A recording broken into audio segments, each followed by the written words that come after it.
Hey, thank you so much for joining me here on the study. I have an amazing brother with me today. Now, I am inspired by unique greatness. And today I'm sitting with Pastor Tommy, also known as Urban D. And I have been knowing him for years. How many years would you say? Man, we're probably going It's on about a decade now. right, at least a Yeah, decade. yeah, And to be honest with you, when I think about unique greatness, I try to identify the things that make a person different. And it was something that happened that stood out to me with you. I was at your book release for Frames, and the gentleman, KB, the artist, yeah, he said, I wouldn't be who I am if it wasn't for Pastor Tommy. And he mentioned other major artist names. And he said they wouldn't be who they are if it wasn't for Pastor Tommy. And I was like, wow, that is huge for somebody to say that. Like, give someone credit yeah. for helping them become. So I wanted to let you introduce yourself and Sure. just kind of tell us, today, what are you doing? Who are you right now in this space of your life? Yeah. Well, I'm Tommy Colonin, lead pastor, um, hip hop artist. Got some records on the wall. Been doing that for years. Author now, coach, consultant, content creator. I wear a lot of different hats like you do, and but really being able to live out my purpose and love doing what I do for God's kingdom, and being able to be myself and do it in a unique way. So a lot of times when people think pastor, so it's so funny. Like when I travel, a lot of times people are like, "So what do you do?" You're sitting on the plane. So what do you do? I'm like, "You're never gonna guess." I give you three guesses. I play that game with them sometimes, and so it's fun, and they never guess right. And so when I finally like tell them, a lot of times I start with, "Well, I'm a rapper." They're like, "Oh, really? Yeah." And then I say, "But I'm an author too." "Oh, okay, cool." But then the main thing that I do, you're never gonna guess that it even connects with those other things. I'm a pastor. They're looking at me like, "You don't look like a pastor." What's a pastor supposed to look like? So I love being able to break stereotypes and shatter people's misconceptions and change the narrative that pastors can be real people. We can be relevant. We can be creative. We can use all the different gifts and talents. We don't have to do it all the same way. And so, yeah, I love what God has allowed me to do. And Crossover Church, I've been here for over 2 decades now. And so been able to be here from the beginning, the humble beginnings, and been able to build it and grow it in the way that God has really allowed us to. And one of the biggest assets we've had here is freedom. I know even when I first met you, we had just moved into this former Toys R Us store. We came in and retrofitted a 43,000 square foot retail box. And I remember you were coming in like, wow, I remember this used to be Toys R Us, Right. you know? And so the last 10 years or so that we've been in this facility has just been amazing. We've been able to make a really big impact in the city. God's connected me with a lot of leaders in the city. And I love the season that I'm in right now. It's awesome. Right. And that's when I met you when y'all moved into the building. Yeah, But I actually, and correct me if I'm wrong, but you had another location before we did. this. Yeah. And did it have steps in the front of it? Like kind of almost like porch steps or So it sort of had like a big patio out a front. It had a patio? basketball court. There was a lot of people remember because there was some skate ramps and stuff like Yeah. that. I And went there. oh, you did. You went to the I old went spot. there. But And I remember how you first found me. I don't know if you're gonna remember this. You were watching a late night Christian TV, and I had a show on there, and you like saw me and were like, "Yo, I need to talk to this dude." And then I think you emailed me and you sent me a link because you had just been on Oprah yeah, yeah. recently, and you sent me that link, and I'm like, "Oh snap, this guy was on Oprah!" And then you showed up at church like the next day Was it at this church or was at it this location. You met okay? me in the lobby, but I think you had I had previously gone went to the to old spot, and but so you were just like low key. right. So the old spot, were you there in around 2007? Yes. And so what happened is, and it's crazy just the impact because I was in the street life, around 2007. Oh, wow. I didn't know And this. yeah, I was in the street Yeah. life, and my wife, we had got married, and our son was born Yeah. 2.5 months early. And I had left the street life, but I went back to the street life when he was born premature, Yeah. telling myself I got to do this for money.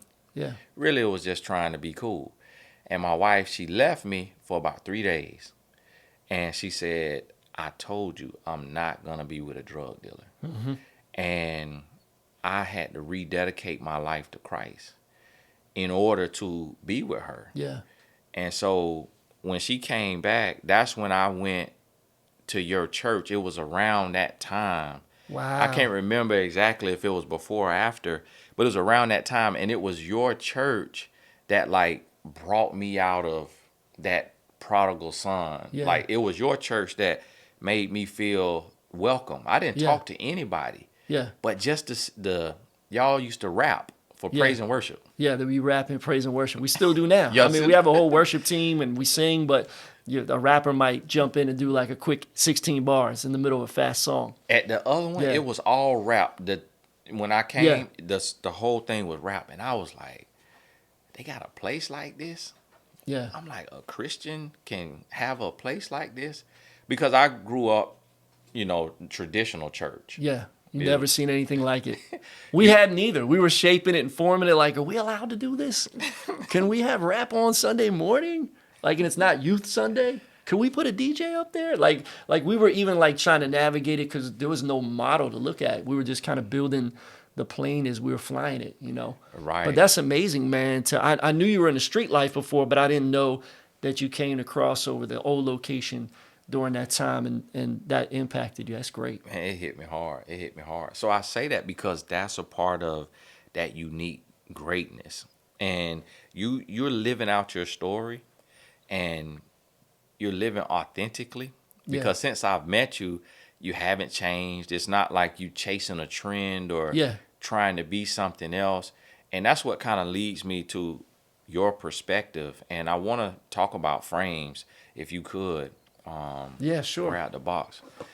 And I want you to tell us about this, because what I really like to do is, before we dive into the past and kind of what made you, I want to talk about the present, because for one, I want everyone who sees this to grab frames. Now, can they get this from your website, or would you prefer them get it from the website? Yeah, well, the best place, so you can get it on Amazon, but you don't get this cool box, the custom box. So it's translationleadership.com.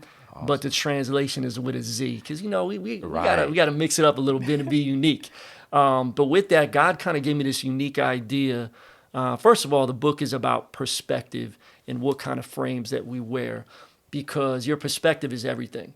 The past couple of years we've been through this pandemic, and it's been a challenge for all of us.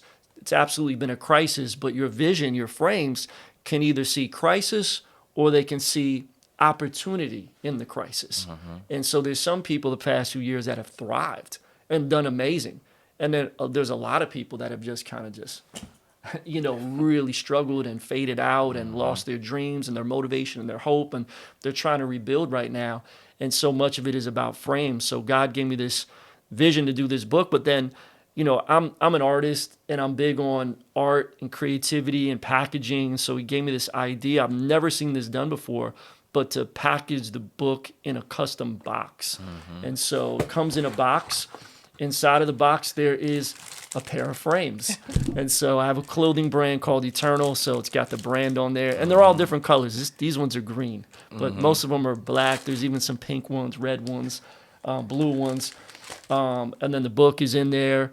There's a master class. There's even a surprise CD in there too. Wow. Vintage CD. So you can see that one. We're not going to show everybody what that. Wow. Yeah, you might remember that one. Right.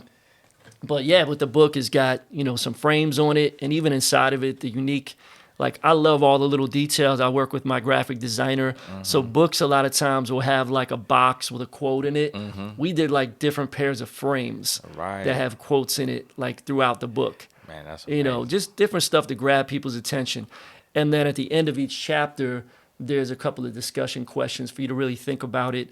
And then there's the master class. And so the masterclass is $99, but you get a code with a purchase of the book. You can get the masterclass for free. And so you could go through that at the end of each chapter. There's 8 chapters. Then there's 8 video sessions that you can log in and go through. You can download the notes. You can print them out, or you can just fill them in digitally on a digital PDF. So put a lot of thought and effort into this. I believe in, doing things in excellence and, doing things unique, so it's an experience. It's not just a book, but it's a whole experience with the box, the master class. You get the glasses and just the whole deal. So, wanted to put something like this together to even encourage people, because everybody doesn't always read, but everybody's visual, so they can watch the master class. Then maybe that'll encourage them. Okay, I do want to go and read that chapter. And it's an easy read. There's a lot of great stories, a lot of great illustrations. There's a lot of scripture. Every chapter, I almost treat every chapter like it's a sermon, a mini sermon. I'm a pastor, But so there's scripture in with each one. So I mean, some of the different chapters talks about the different kinds of frames. And so chapter 1 is like pessimistic frames versus optimistic frames. Right. And I talk about the story of the 12 spies that went into the promised land. Moses sent them in and said, go check out this promised land that God's promised for us. And they all went and saw the same thing, but they didn't have the same frames on. 10 of them came back with negative reports. They had pessimistic frames. They're like, man, there's giants over there, big cities, it's crazy, the land will devour us, we can't do this. But 2 of them came back with like, yo, we got this.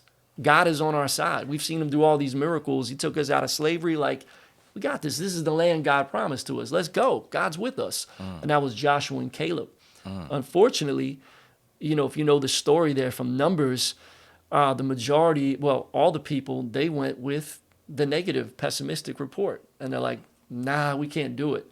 And so as a result of that, over 1 million people, they missed the promised land. God said, anybody that's over 20 years old, you're not going to step foot in the promised land. You're going to wander in the wilderness. You're going to die out here in the desert, except 2 dudes, 2 out of 1 million plus. And that was Joshua and Caleb, because they had optimistic frames on. So that's kind of a little sample. Each chapter kind of goes through the different kind of frames versus like greedy frames versus generous frames. Entitled frames versus grateful frames. Temporary frames versus eternal frames. Right. So I got to tell you, for one, I have been an author for 15 years and have never produced a book on that level, that level of excellence. So that's where you're a better man than me, because I just kind of put it out there. Hey, man. If you get one of my books, it's just pages with words. I'm going to help you, man. Tony Gaskins is going to have a book in a box. This next level. We're actually, me and a partner of mine, a publishing partner of mine, we're actually creating a company that's going to help people create concepts for each one of their books with boxes. And whatever the concept of your book is, it might not be a box. It might be some kind of unique packaging, because I believe like packaging, since I just put this out as we're on this podcast, it's only been out like a week, and I had to already order more books. Because like the response has been like incredible, way more than if it was just, here's my new book. Exactly. But it's an experience. And so we want to help other authors just level up and think like outside of the box. Right. Man, for one, I want everybody to grab that.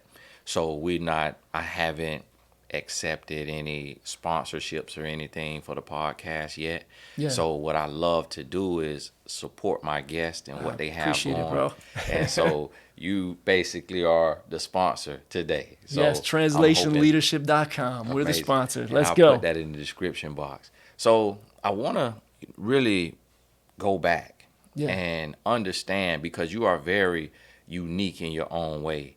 And I know how I hear people say, oh, well, this person mentioned this other person to me and it offended me. So I hate saying names of like references. But when I first met you, of course, I'm going to think of like Eminem, because because I'm from the South. And so I had never met a white man or with lighter skin, because I don't know what race you are. You could be black, but I don't know. But I'm mixed with a few things, but you see what I'm saying? But I'm lighter skin, definitely. And you kind of have like a tint to you. So I didn't know if you were Italian, Hispanic, but then I heard your music. And I'm like, I've never met somebody who is a pastor that can rap. Yeah. And so I want to go back. Like, where are you from? Like, what city raised you? Yeah. Yeah. So I'll take you even way back before that. I taken my roots. So one of my mom's father, my grandfather on my mom's side, he immigrated from Greece. So I'm part Greek, and their maiden name is from Spain. So I'm part Greek and Spanish. On my father's side, his father immigrated from Finland. So my last name, people always kill it. It's pronounced Kolonen, right? But people look at it, it's like Kyllo. They're like Kalanen, killing it. Like they kill it Right. all the time, right? So my last name's actually Finnish, even though I'm only like a quarter Finnish and I don't look Finnish. Most Finnish people have blonde hair and blue eyes, and I got a little bit of color, a little bit. But yeah, I get guessed for lots of stuff. So it's not the typical, like, me growing up in the South, I see Yeah, a white man. That's yeah, not this. It's not yeah. the same. It's kind of like a different culture. Yeah, definitely. And so I get guessed for everything. Are you Italian? Are you Puerto Rican? Are you Middle Eastern with my beard? I've been profiled many times when I travel. It's been crazy. I've been detained when I was in the UK one time for like 8 hours because they thought I was, I was sitting in Wow. there with all these dudes named Muhammad. And, anyways, long story. Wow. But I grew up in Philly. So my mom is from New York City. My dad was from Pittsburgh. They were raised there, but I grew up in Philly. And so the neighborhood I grew up in and the school and the church, everything was very multi-ethnic and diverse. So different than the South. The South, like you said, is generally it's white or black. And then, maybe there's some Mexicans that, are working in the fields, the farm fields or something. So when I moved to Florida, it was to Lakeland, it was like that. It was like, Wow. okay, wow, this is very different. Different. So in Philly, where I grew up at, like I had friends that would come over my house. I had friends that were Indian, friends that were Italian, Jamaican, Puerto Rican, Korean, people that were mixed with different things. And so a lot of us, like when we went to our different homes, a lot of them spoke different languages in their Really? homes. In my home, we spoke English. My mom would, speak a little bit of Greek here and there. But, for a lot of my friends, like English was maybe even their, second language or definitely their parents' second language. But for all of us, hip hop was our language that was in common. Hip hop, basketball, that urban street life, the way we dressed, the culture, so that was what I knew was just this big melting pot where I grew up in Philly. But when I was in 11th grade, my family moved out of the city. We moved to this small town in the mountains in the middle of Pennsylvania. And bro, it was culture shock. And that was a place where everybody was white or black. And I didn't really like, where did I fit in? And it was so funny because people were like, they're like, why do you listen to black music? And I'm like, what are you talking about? Like that rap stuff. And I'm like, where I live at, everybody listens to hip hop. They're like, but all the rappers are they're black. And I was like, yeah, I guess they are. Like, but I mean, there was some Puerto Rican rappers, some Hispanic. I mean, there was maybe one or two white rappers like Third Base and, some different people. But then they were like, why do you dress like, why do you? And I'm like, where I'm from, everybody, this is the style, the flavor. But in other parts of the country, it was very different, very separate. So I grew up in an environment that was very inclusive of all backgrounds. And so if you come to my church, that's like part of our DNA. It's one of our core values. We're multi-ethnic, multi-generational, multi-class. We love everybody. We love all of our city. We don't just, target a certain demographic. Like, we welcome everybody. And so if you come to Crossover, I know you said you were at my book launch recently and you're looking in the crowd like, All different type there of was people. you're like, there's a black dude in front of me. You said there was a black guy in front of me and there was a white guy behind me that looked like Mr. Rogers. And if y'all don't know Mr. Rogers, Google him. But wasn't Yeah. he was like on the couch with the sweater and Yeah. so we watch, and he literally was a guy just like him. And I'm like, they're rapping. And he just was standing up into it. Yeah. And so it just showed me something like a melting pot. And that's what Yeah. you have represented. Now, and I want to go back because I didn't really believe you when you said, I'm like, you got to make me believe you that you knew that you had Indian friend. Yeah. What's the other nationalities you said? Korean. So I had a couple friends. It was crazy. Like in the Korean culture, like a common name is Hunduk. I had a couple friends; they were both named Hunduk. It was Hunduk Shin, and then there was Hunduk Tang, and it Wow. was like, who would have known that was like a common name? And Park is a common last name, Korean last name. Like Smith is like, the American like Joe Smith or whatever, And so I would learn a little bit about all these different cultures and maybe learn a couple of the words of the language. So when I go to their house, I'll be able to say hello to their Right. mom or something like that. And So literally, a Indian friend, Korean friend, Jamaican yeah, friend, Puerto Rican, Puerto Rican African friend. American. My best friend's Sicilian.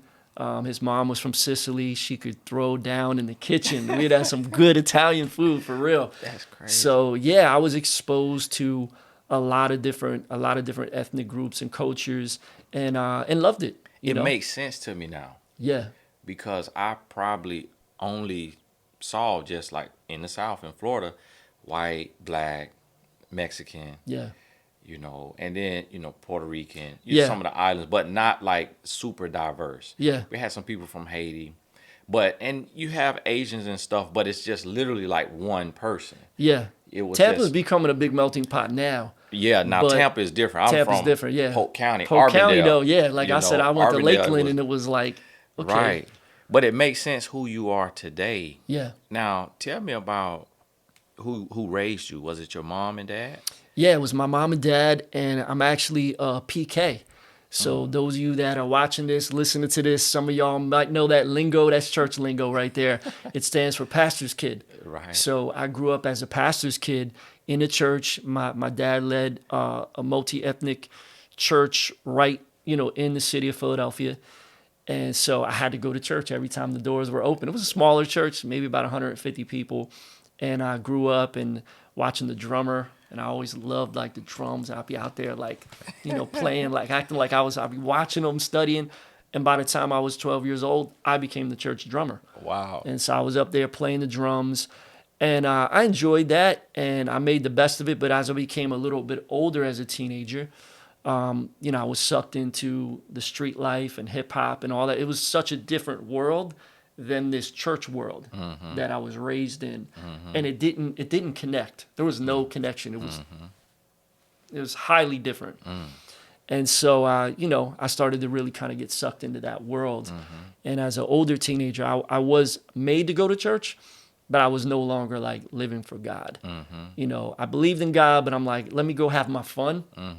Maybe I'll get with God when I'm older, but I'm gonna be with my friends and I'm gonna do my thing. I was just searching for happiness. And when I was younger, I was sheltered to some degree, so I just wanted to break out of that shell and experience what the world had to offer. But I soon found, like a lot of stories out there, like, man, this is empty. And I'm like, well, wait a minute, maybe there's a better party. Maybe there's a better circle of friends. Maybe there's a better girl. Like maybe if I just, okay, I got that gold chain. Well, I want to get the thicker one. You know what I'm saying? Because I was into jewelry, and that was just, I had medallion, all that stuff. That was that street life. I had rings, and I had some golds in my mouth. All that stuff, man. That was the '90s. That was East Coast hip hop. All that stuff. And so, but soon I realized I was chasing after that stuff. And when I would achieve those things that I was going after, or saving up for, or I have this experience, I'd be like, oh, like it was cool, but it wasn't what I thought it was. So I felt like I was getting duped sometimes. Like, well, there's more. There's got to be better. But soon I realized like it was this endless chase that so many of us go after when we chase the wrong things. Because God has designed in our DNA, there's a space that's only reserved for Him, and when we try to fill it with things of the world, it just always disappoints and lets us down. And so that was kind of my journey until I was about going on 19 years old, when I really kind of resubmitted my life to the Lord. So you were a pastor's kid. Now, when you look at your personality, is it more like your mom or more like your dad? And tell me about their personality. Man, that's a good question. I don't think anybody's asked me that before. Man, you pulling out some good questions in this on the history. So I'm like my mom in the sense of my mom was very extroverted and loved people. My mom was always on the phone. Like people would joke around, like my mom had the phone connected to her head, like all the time. And that was before cell phones, right? So and then we got cordless phones. Like that was a big deal back in the 80s and 90s. Like she was all around the house with that cordless phone till the battery died. So I definitely am extroverted like her. But then like my dad, on the other hand, he was more introverted, even though he was the preacher. But there's definitely elements I have from him. And we're different kinds of preachers. My dad was like charismatic, like shouting, sweating, like yelling some, not all the time, but he was definitely more on that end. I mean, I can get a little hype sometimes, but I'm definitely more a teacher type, relational, conversational, engaging, but conversational.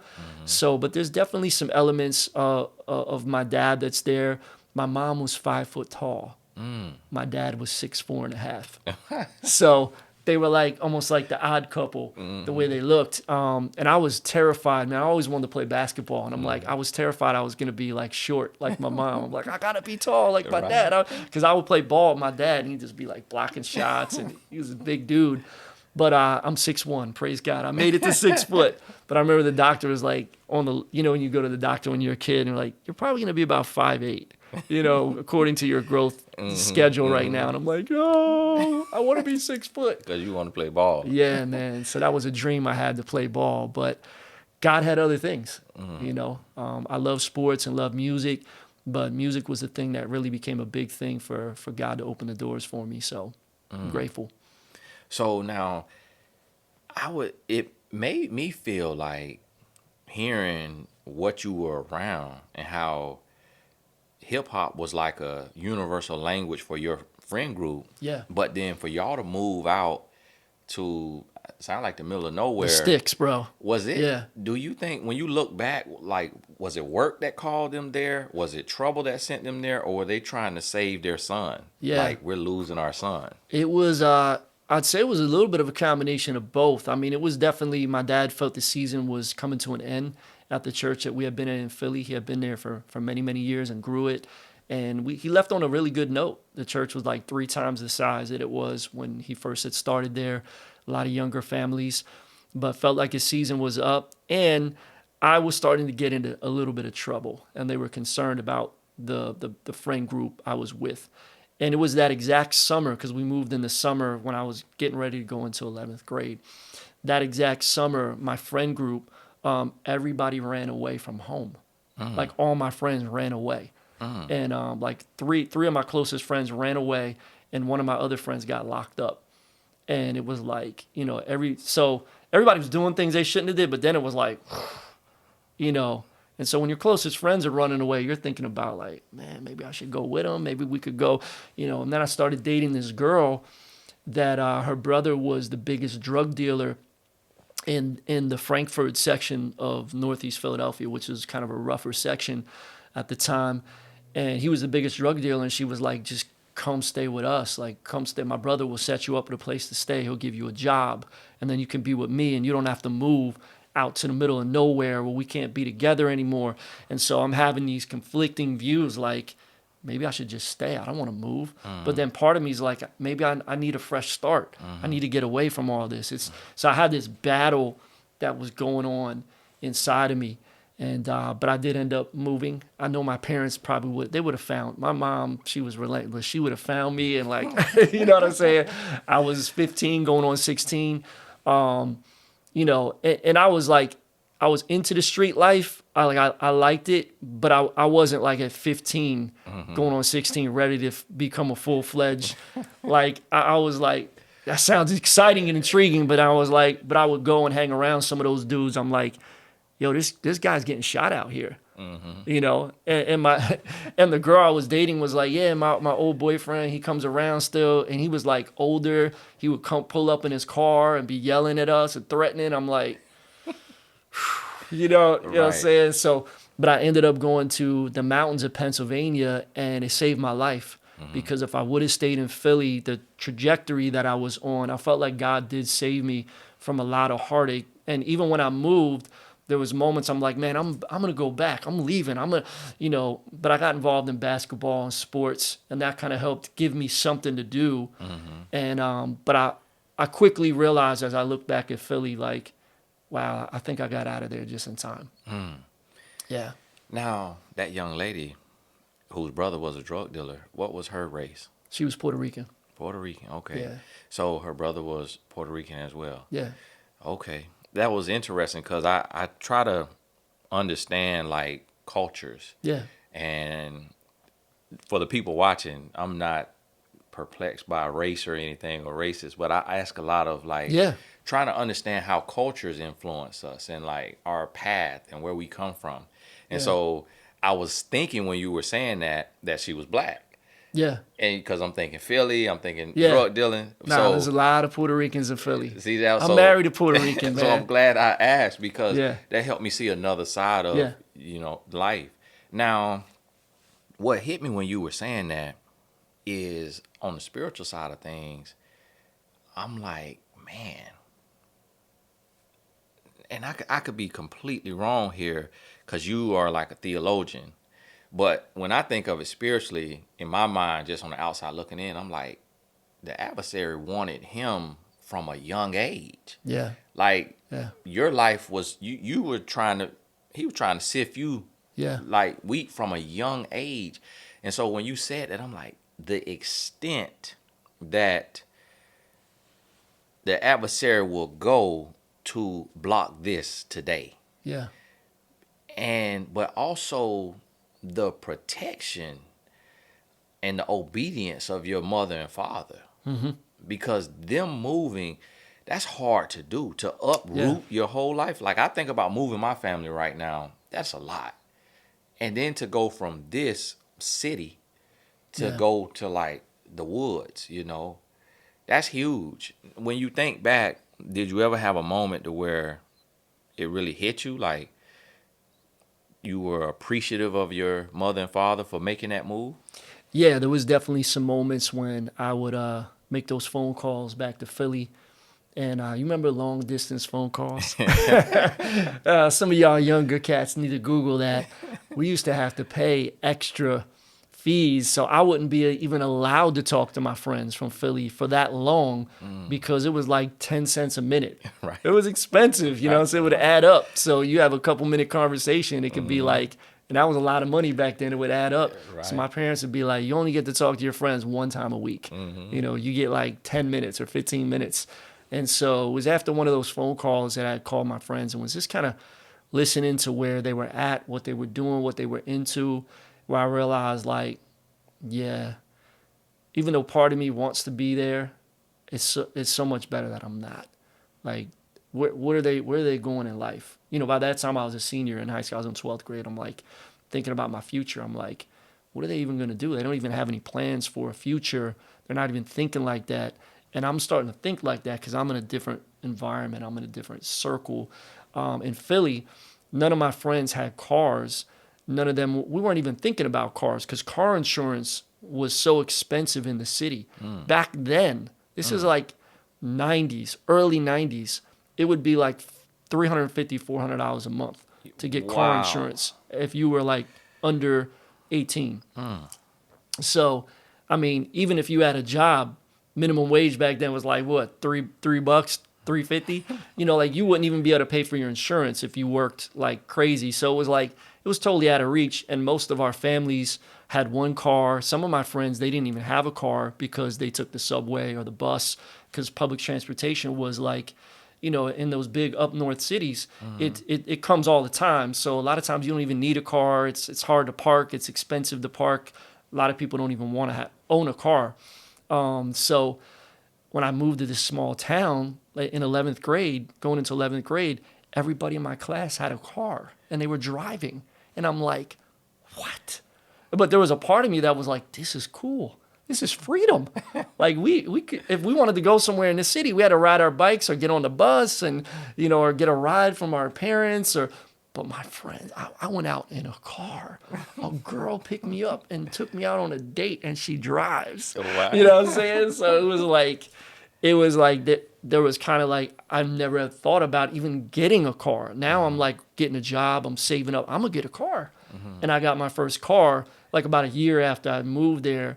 And none of my friends in Philly had a car. And they're like, you got a car? I drove down to see them. And they're like, oh my God, this is amazing. Right. Because it was just a different world. And insurance was like suit. It was still a little expensive because you were under 18, but it was, you're in a small town. It wasn't bad. All right. So yeah, so my mind was opened up to a lot of different things versus when I was in the city. Now, tell me about the climb back to God, like, Yeah. because you weren't living for God. And what was the moment, or was there a moment where you Yeah. said, you know what, I'm turning over a new leaf. I'm about to flip the switch. Yeah, so the big moment was in my first year of college. And I ended up going to Bible college the first year because I was wrestling with God. I didn't know what I wanted to do. And I felt like God was like, give me 1 year at Bible college and I'm going to show you. And then, so I'm like, all right, I don't know what to do. So I go to Bible college. So I went Which to, one? it was called Valley Forge Christian College at the time. It was Valley Forge University now. It's right outside of Philly. So I was able to leave this small town and go back right next to Philly. And so on the weekends, I was back in the city. I'm like, I got a car. I'm back in the city. I'm with my boys, And so actually that first semester of school, I'm at Bible college. I strayed away farther from God than ever because I had a car, I had this freedom. I'm back in the city. I'm with my boys. I'm going places and I'm in the clubs. I'm hanging out on the block. I'm doing stuff I shouldn't do. I was doing a lot of crazy stuff. And I'm in Bible college with an undeclared major. I didn't even know what I wanted to do. I'm just taking general, first year of college, you're kind of taking some of the general electives. Second semester in the spring, I'm sitting because we had to go to chapel service because it's Bible college. So every day you had to go to chapel service. So I'm sitting in chapel on a Monday morning, and I've been in the club all weekend, both nights. And so I didn't even get home till I snuck in at like 3:00 in the morning. So I'm like, I'm tired. I'm sitting down in chapel, and everybody else is standing up, like worshiping. You know what I'm saying? And God really like spoke to me in that moment and was like, what are you doing here? Look at everybody else.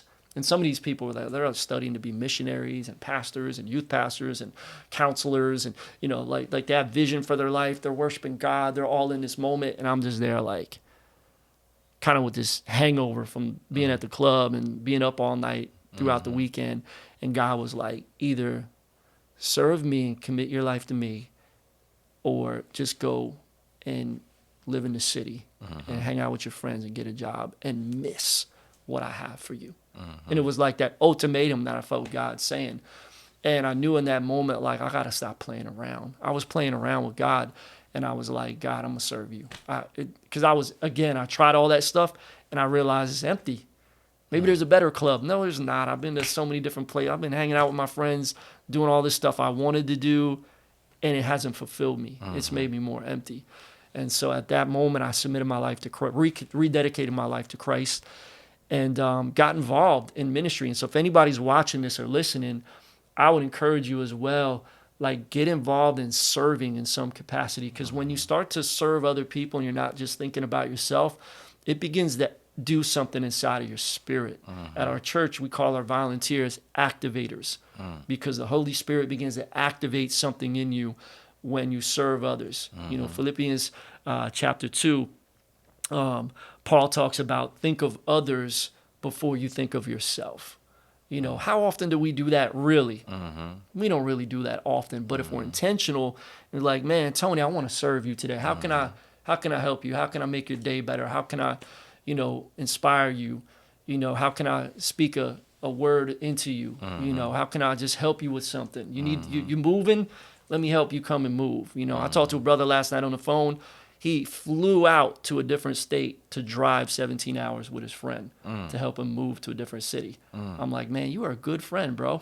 And those are examples of like when you think of somebody else. And so immediately after I had that epiphany moment in this chapel service, I got involved in serving. And it was like God lined it up. There was two big things. One is a friend of mine that was a senior. He started working at this church as a youth pastor, which he was going to do when he graduated full time. He's like, Tommy, I need you to come because some of the kids in the youth group are from the city, and you could relate to them, and you could be one of my leaders. So I felt needed. Sometimes we just need to tap people on the shoulder and say, I need you. Come serve with me. So I was like, I got you, bro. You're my boy. And so as I started serving in this youth ministry, God started doing things in me and through me as I'm still kind of broken and putting the pieces back together. God uses broken people.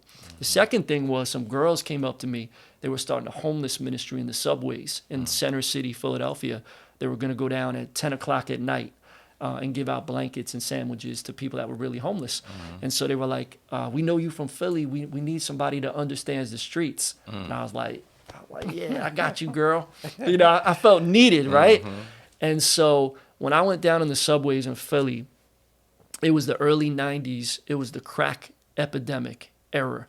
And most of these guys that were in the subways at that time were young guys, young urban guys, many of them of color, and were into hip hop, dressed the same way I was, and they got addicted to crack and they got kicked out of their houses. They lost everything. Their families didn't want them.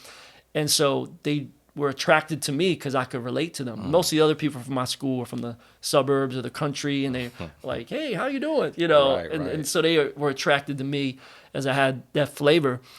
And I was just, you know, building with these guys, and they were like, hey, Tommy, can you pray with us? And so I was calling some of the other guys from the school around, like, hey, guys, come on, let's pray for these guys. And I was like, hey, John, can you pray for these guys? Yeah, we holding hands. And the homeless guys were like, nah, Tommy, we want you to pray for us. And I was like, me? And bro, even though I grew up in church, I had never publicly prayed out loud with people before. I was the drummer, but I was always like low key. And I was not really trying to be on the mic or, you know, but here I am praying for these guys in the subway that lost everything, that were addicted to crack.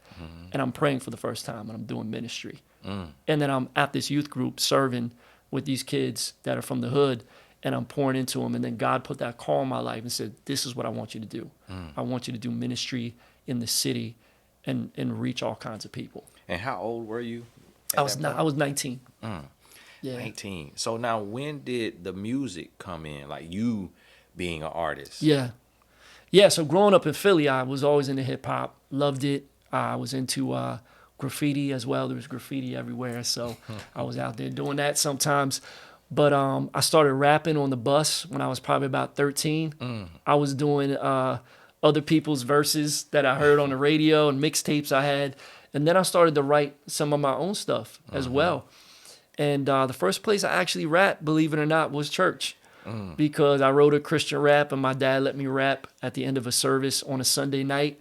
And he was like, hey, service is dismissed, everybody, but my son and his friends, they're going to do this new thing. It's called rap. They're going to do a little, this is like 87, bro. They're going to do this thing called rap. If you want to stay, you can, but you don't have to. We're dismissed. My dad was afraid, you know, that people were going to be like, what in the world is, you know? Right. Nobody got up. Everybody was locked in like, what is this? Right? And it was a lot of old people. It was a Sunday night service, you know what I'm saying?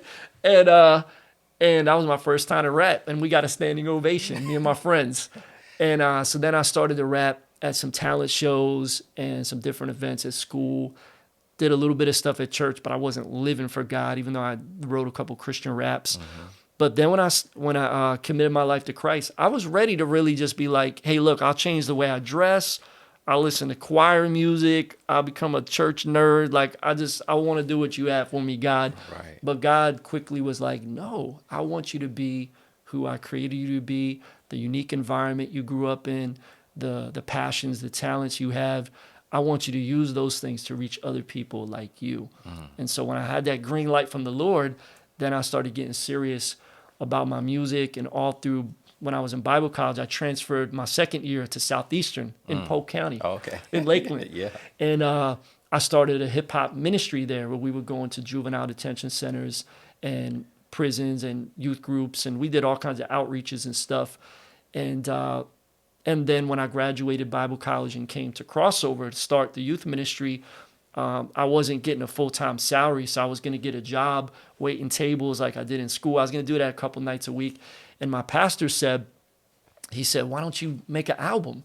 And I was so naive to the music industry. I'm like, make an album? Like, you got to be signed to make an album, to go in the studio, right? He's like, nah, you just rent some studio time and get somebody to make the music for you. You can independently put it out. I had this light bulb moment. I'm like, really? Wow. You could do that? I didn't even understand the indie, like, and I'm an entrepreneur, so I'm like, yo. and he had albums, but his was like a country bluesy type of style. Like he would go to different churches and preach and do like a couple songs and sell CDs.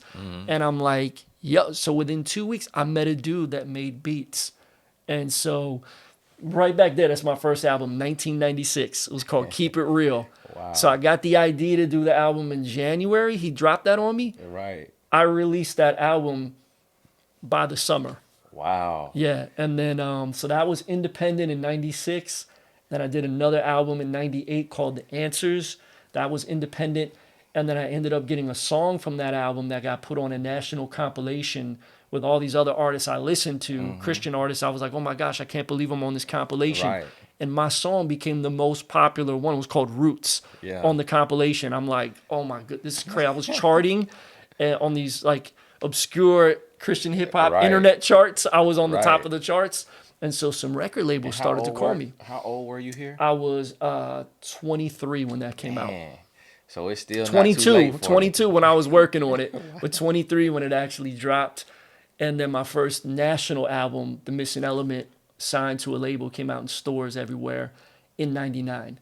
Wow. And is this a real CD? Is this that's a real disc. This Put it right in the glass. It feels so small. I guess I haven't held a CD Yeah, for man. so long. I know CDs is And these other albums. Yeah.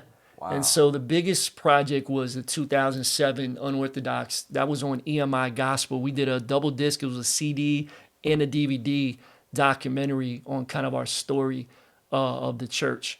This is where I was introduced to you. Yeah. You said 2007 was around the time you came through. Left the streets. That's when my son was born. That's when I got married. Yeah. That's the first one that I was introduced to. Wow.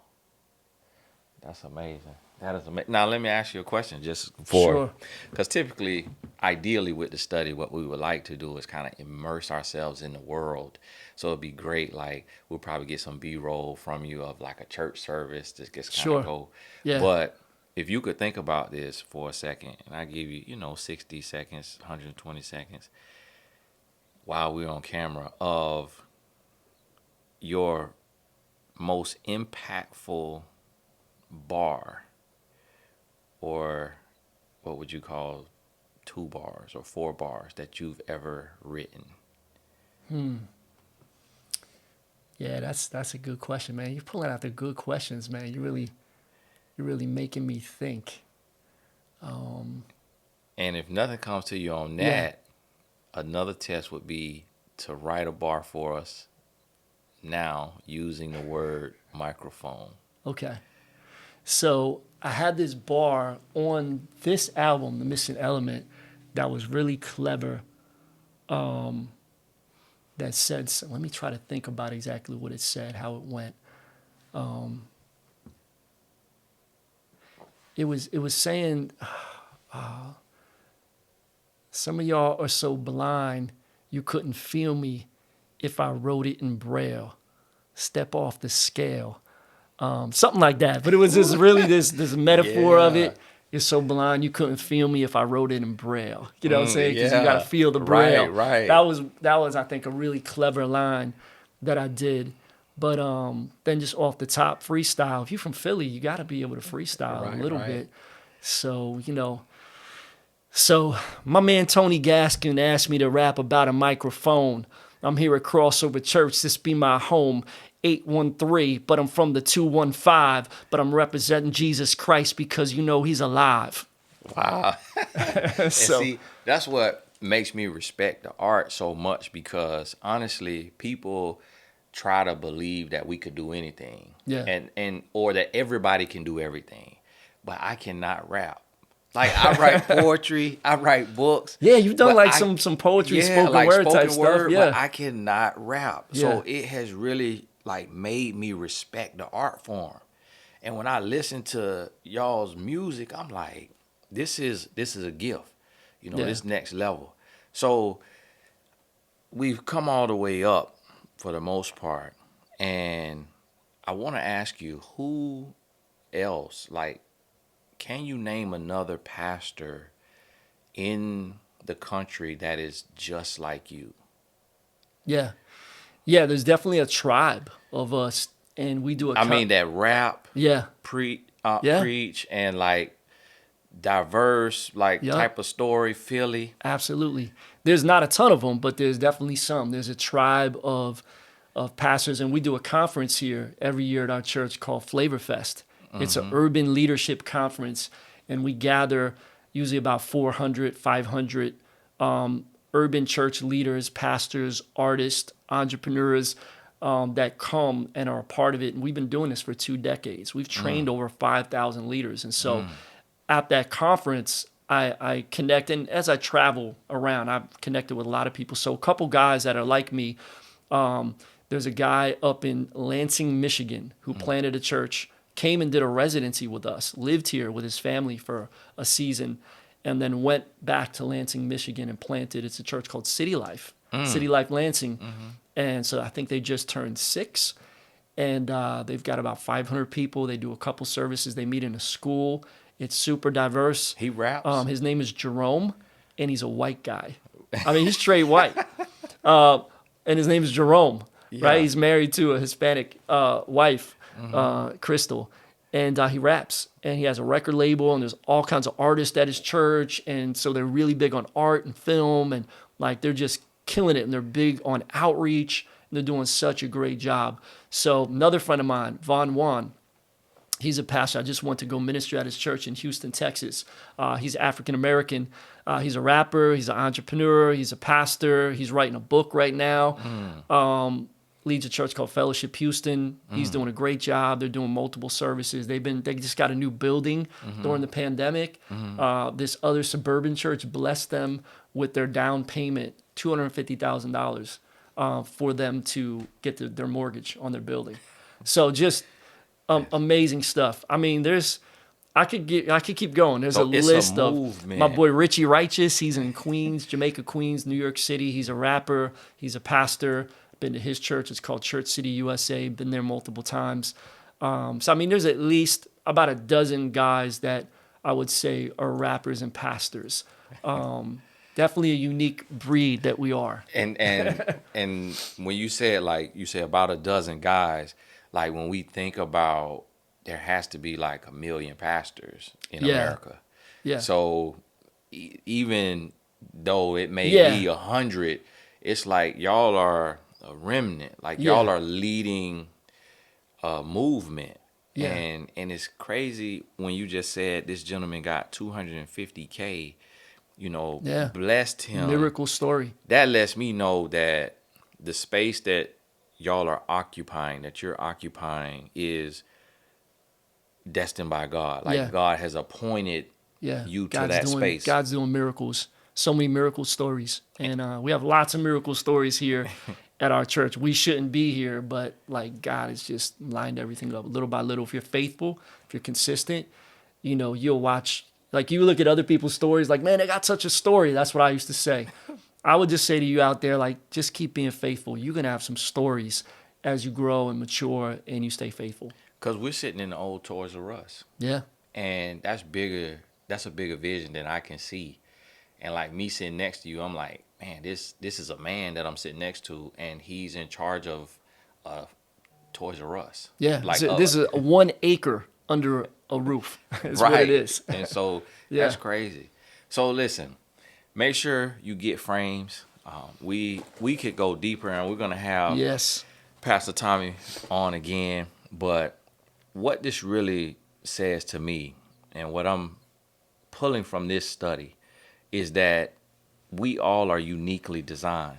Yeah. And you have to be comfortable being who you are and filling the space that only you can occupy. Because even when I asked Pastor Tommy, can you name some guys just like you? His friends, although in a similar space, are different. And so I have not met 2 of you. And that's what I'm saying is so unique. And I really appreciate that. And I would love for you to, a minute or so, just speak into the life of that young man and young lady who they're at that crossroad and they're feeling like this identity crisis and they're being pulled both ways. Yeah. That former you that hit that crossroad and had that identity space to where you became different than your parents Yeah.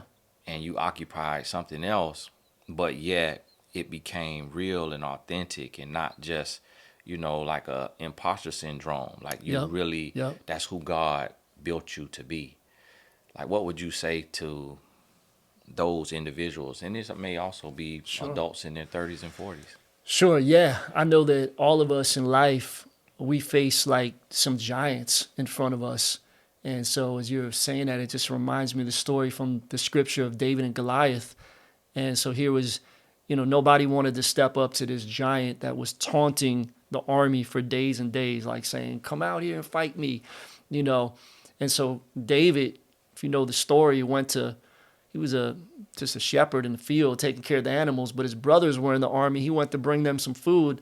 And as he was there bringing them the food, he saw the giant like saying all this disrespectful stuff. And he's like, yo, we gonna let him disrespect our people, like our God, like that? Who's gonna step to him? Like everybody's like, oh, he's a big dude. Like he's like, yo, if nobody will do it, I'll do it. And so they're like, you can't do this. Anyways, long story short, they didn't have anybody else, so he ended up going before the king, King Saul, and Saul was like, well, listen, we're gonna let you do it, but you have to put this armor on. And David put on Saul's armor, and he was a teenager at the time. And Saul was a full-grown adult, put on this armor and was big and bulky, and it didn't fit right. And he wasn't used to wearing that because, in the fields when he would, take care of the animals and protect them from lions and bears and stuff like that, he was, agile, moving around and, using the sling. He didn't have all this heavy armor on. And so instead of him trying to wear this heavy armor and be something else, like you said, the imposter syndrome, and be something he wasn't called to be, he said, no, I'm sorry, all respect due, but I can't wear this. I've got to do it my way. And he just picked up those 5 stones and that sling, and everybody's like, this is never going to work. So people might look at you and say, you can't do that. This will never work. You don't do it like so and so, or you don't do it like the generation before you. That's okay. God can use you to be exactly who you're created to be. So many people have looked at me and said, a church like that will never work. It will never be self-sustainable. During this pandemic, we've grown, and man, God has increased even our finances so we can do more outreach. And while many churches have went down, we've went up like 30% during the season. It's like people are like, how does that happen? Because God has this for us to do, and he's going to like use the simple things to, be like, wow, confuse the wise people. And so be yourself. Do it the way that God has wired you to do it. Don't try to conform and be like everybody else and do it their way. Seek him. And so that's what I've done through my life. And yeah, there's been challenging moments and times when people doubted me and it was hard and doors slammed in my face. And, but another thing I'll say is, if there's no lane for you, create your own lane. That's what I've done my whole life. Is there was no lane for this. There was no model to look at. And we just created it with God's help. Not being cocky or anything like that, but with God's help, you could create a new lane. You could innovate. You could solve world problems. God could use you to invent things, to start businesses, to do miracles in people's lives that nobody else could figure out because you're going to do it differently. So do it differently and be you. Awesome. Thank you so much, brother. Thank you for having me, man. Hey, thank you for joining us. Make sure that you lock in with us, and we'll see you next time.